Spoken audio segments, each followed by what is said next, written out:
Welcome back. Welcome back to the sweet spot where science, soul, and success hang out and just wait for you. Absolutely, sweet spotter. You're back. I'm Dr. Derek Sweet. I'm a board-certified psychiatrist. I work in elite high-performance circles.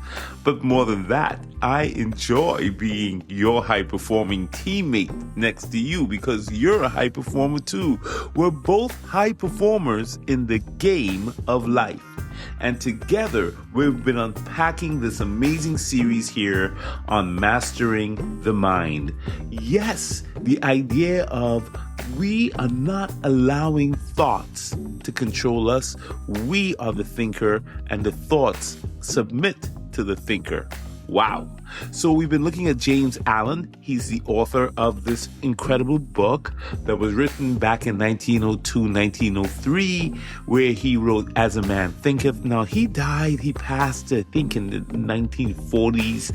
He had no idea this book was going to blow up into being one of the biggest selling books of all time in the self-help industry. It's an incredible book. It has influenced every major self-help writer, including Norman Vincent Peale and others.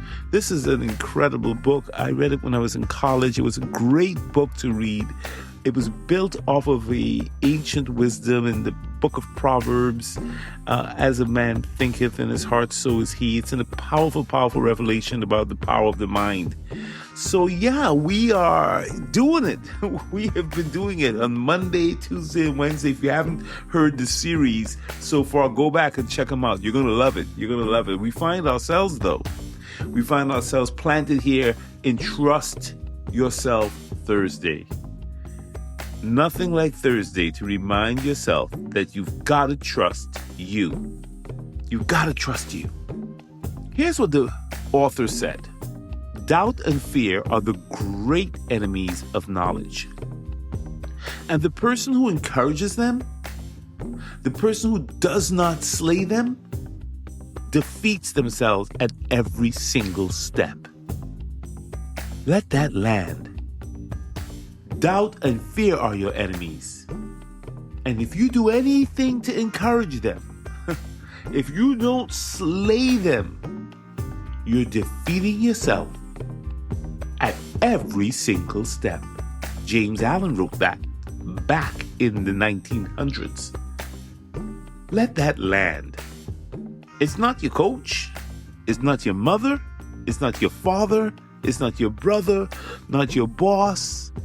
Not the job, not the diagnosis, not even the loss.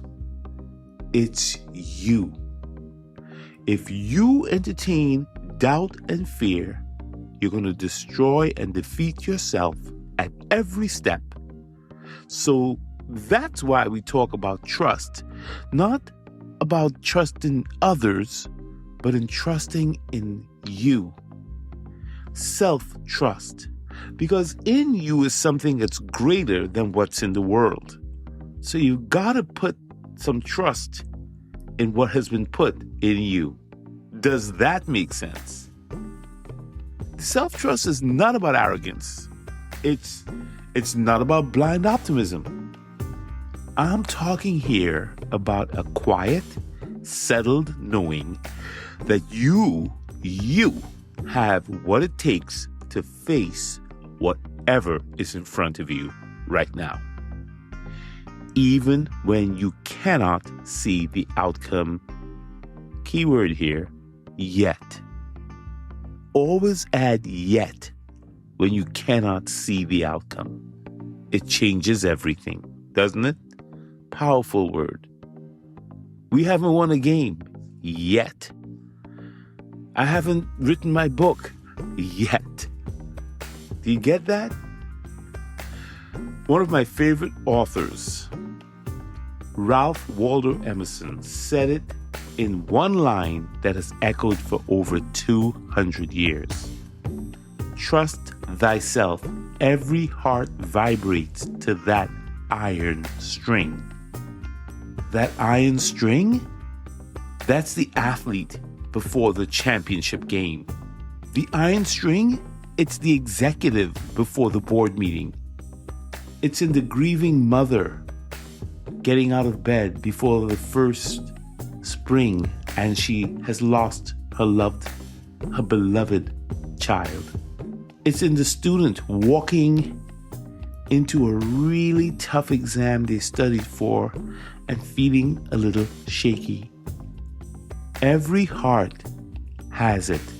Every heart has an iron string. The question is, are you and I listening to it? Are you and I really accessing it? Or are we allowing distractions?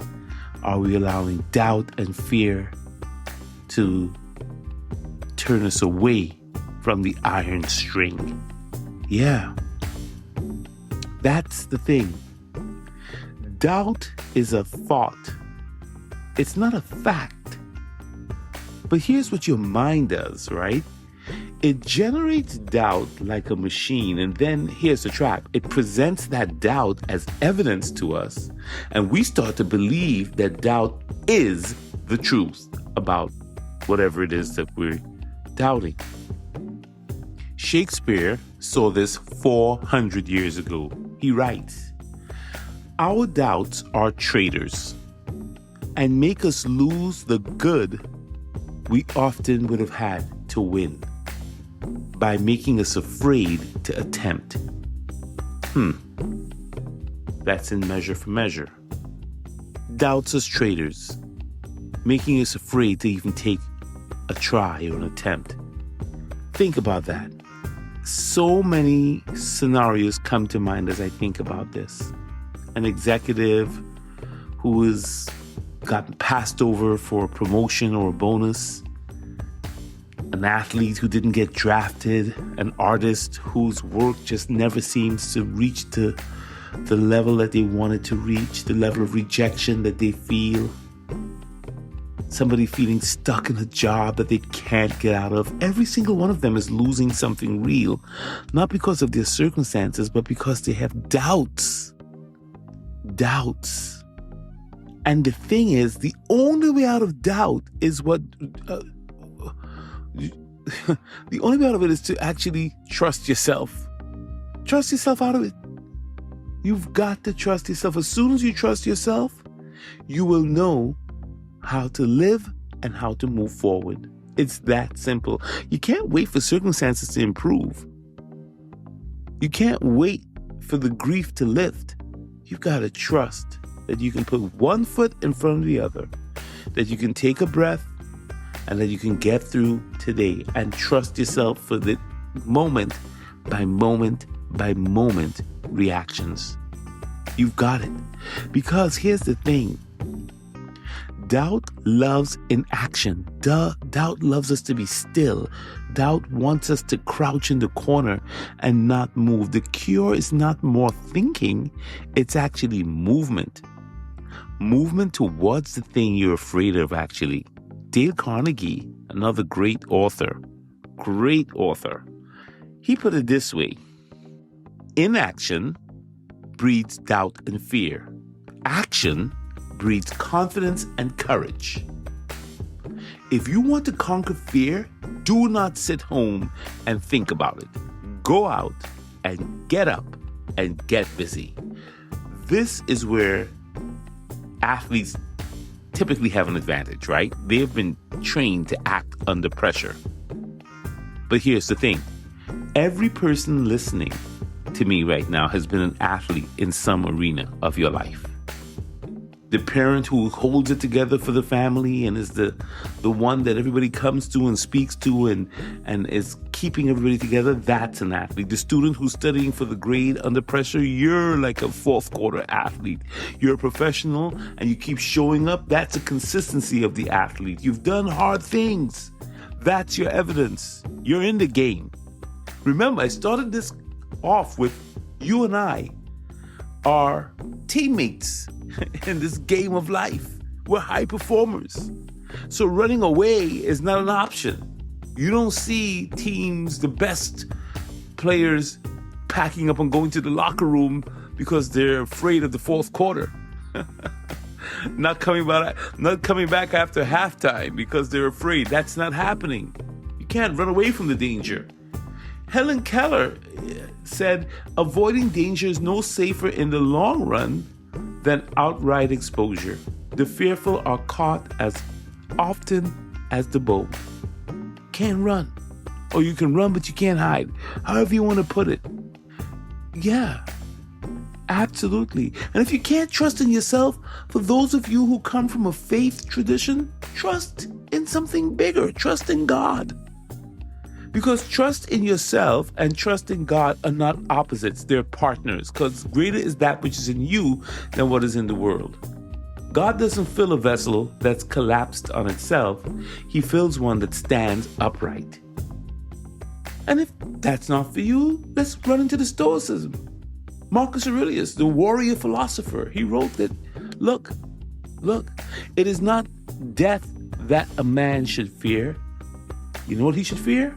Never beginning to live. Read Meditations, it's powerful.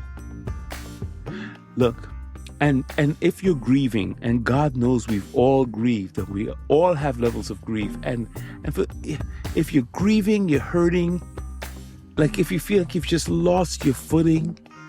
Another one of my favorite authors is E.E. Cummings.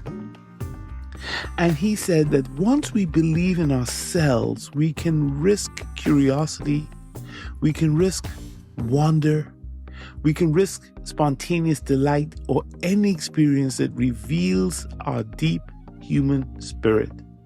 We can still live again. Even though we won't be the same again, we can still live again.